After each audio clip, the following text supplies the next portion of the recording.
Good morning students. आज हम इस वीडियो के अंतर्गत पढ़ेंगे रचना के आधार पर वाक्य भेद। तो इससे पहले वीडियो में हमने पढ़ा था मिश्र या मिश्रित वाक्य, और मिश्र या मिश्रित वाक्य में हमने उसके दो भेद पढ़े थे, संज्ञा अपवाक्य और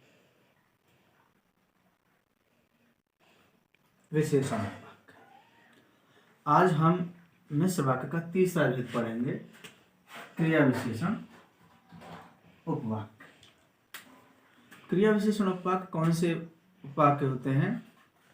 जो उपवाक्य प्रधान उपवाक्य की क्रिया की विशेषता बताते हैं।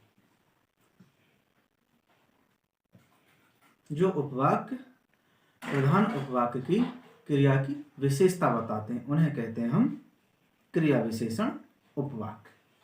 अच्छा, इनकी पहचान क्या होती है कि किन संयोजकों से जुड़े होते हैं क्रिया विशेषण उपवाक्य? जब, जैसे, वैसे, कैसे, जिधर, ज्यों ही, त्यों ही, जहां, वहां, जितना। जब, जैसे, कैसे, वैसे, जिधर, ज्यों ही, त्यों ही, जहां, वहां, जितना, इन संयोजकों से जुड़े हुए होते हैं ये। जैसे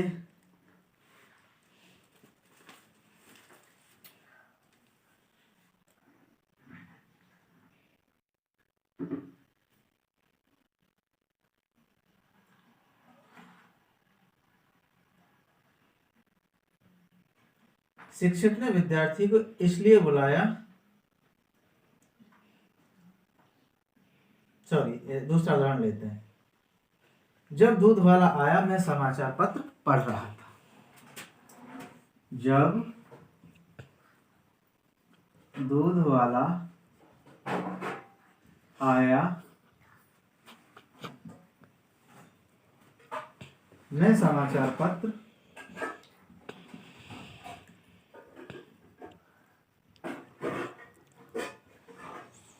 पढ़ रहा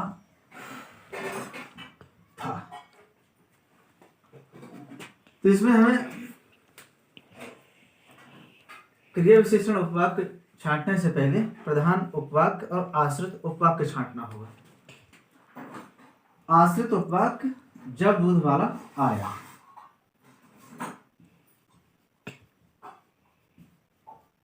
आश्रित उपवाक्य मैं समाचार पत्र पढ़ रहा था, प्रधान उपवाक्य। अब ये है, इसमें ढूंढना है हमें क्रिया विशेषण उपवाक्य आश्रित उपवाक्य में। अब प्रधान उपवाक्य की क्रिया क्या है? पढ़ना।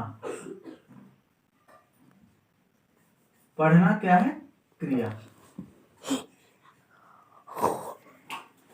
और क्रिया विशेषण उपवाक्य कैसे कहते हैं? प्रधान उपवाक्य की क्रिया की विशेषता।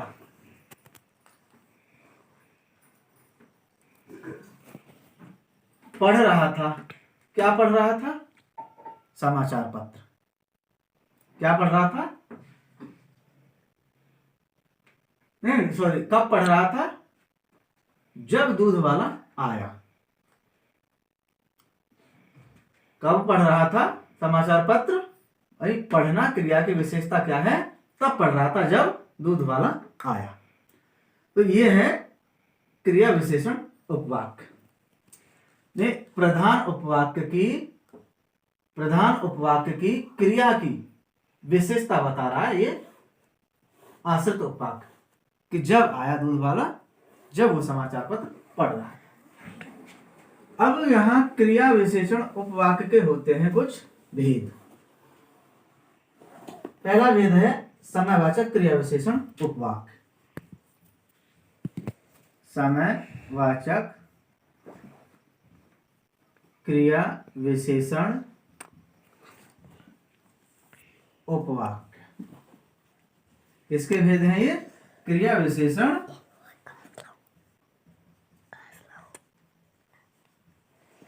उपवाक्य के भेद। अब समयवाचक क्रिया विशेषण उपवाक्य क्या है? प्रधान उपवाक्य की क्रिया के घटित होने के समय का बोध होता है। प्रधान उपवाक्य की क्रिया के घटित होने के समय का बोध होता है। जैसे जो ही मैं स्टेशन पहुंचा गाड़ी चल दी थी। गाड़ी कब चल दी थी, यानी चलना कब हुआ गाड़ी का, जब मैं स्टेशन पहुंचा। तो जब मैं स्टेशन पहुंचा ये समयवाचक क्रिया विशेषण उपवाक्य है। स्थानवाचक क्रिया विशेषण उपवाक्य दूसरा भेद है। क्रिया विशेषण उपवाक्य का दूसरा भेद है स्थानवाचक क्रिया विशेषण उपवाक्य। प्रधान उपवाक्य की क्रिया के स्थान को प्रकट करते हैं। प्रधान उपवाक्य की क्रिया के स्थान को प्रकट करते हैं। जैसे यह वही स्थान है जहां स्वामी जी ने भाषण दिया था। यह वही स्थान है जहां स्वामी जी ने भाषण दिया था। तो यह वही स्थान है, ये स्थानवाचक, ये प्रधान उपवाक्य है। और प्रधान उपवाक्य के क्रिया के घटित होने के समय का बोध हो रहा है, स्वामी जी ने वहां भाषण दिया था। तीसरा है रीतिवाचक क्रिया विशेषण उपवाक्य। जो आश्रित उपवाक्य प्रधान उपवाक्य की क्रिया के होने का ढंग प्रकट करते हैं। प्रधान उपवाक्य की क्रिया के होने का ढंग प्रकट करते हैं, उसे कहते हैं हम रीतिवाचक क्रिया विशेषण उपवाक्य। जैसा तुम करोगे वैसा ही फल प्राप्त होगा। तो वैसा ही फल प्राप्त होगा ये प्रधान उपवाक्य है। और इस प्रधान उपवाक्य की क्रिया के होने का ढंग प्रकट हो रहा है। फल कैसा प्राप्त होगा, जैसा तुम करोगे। चौथा है परिमाणवाचक क्रिया विशेषण उपवाक्य। प्रधान उपवाक्य की क्रिया का परिणाम प्रकट करते हैं। प्रधान उपवाक्य की क्रिया का परिणाम प्रकट करते हैं, उन्हें कहते हैं हम परिमाणवाचक क्रिया विशेषण उपवाक्य। जैसे जितना तुम मुझसे आशा करते हो उतना मैं नहीं कर पाऊंगा। ज्यों ज्यों भोर होती गई त्यों त्यों चिड़िया चहचहाने लगी। तो त्यों त्यों चिड़िया चहचहाने लगी, ये परिणाम प्रकट हो रहा है इस आश्रित उपवाक्य से। अगला है शर्तवाचक क्रिया विशेषण उपवाक्य। इस उपवाक्य में क्या होता है, प्रधान उपवाक्य की क्रिया के होने की शर्त प्रकट होती है। प्रधान उपवाक्य की क्रिया के होने की शर्त प्रकट होती है। जैसे यदि ईमानदारी से कार्य करोगे तो अच्छा फल मिलेगा।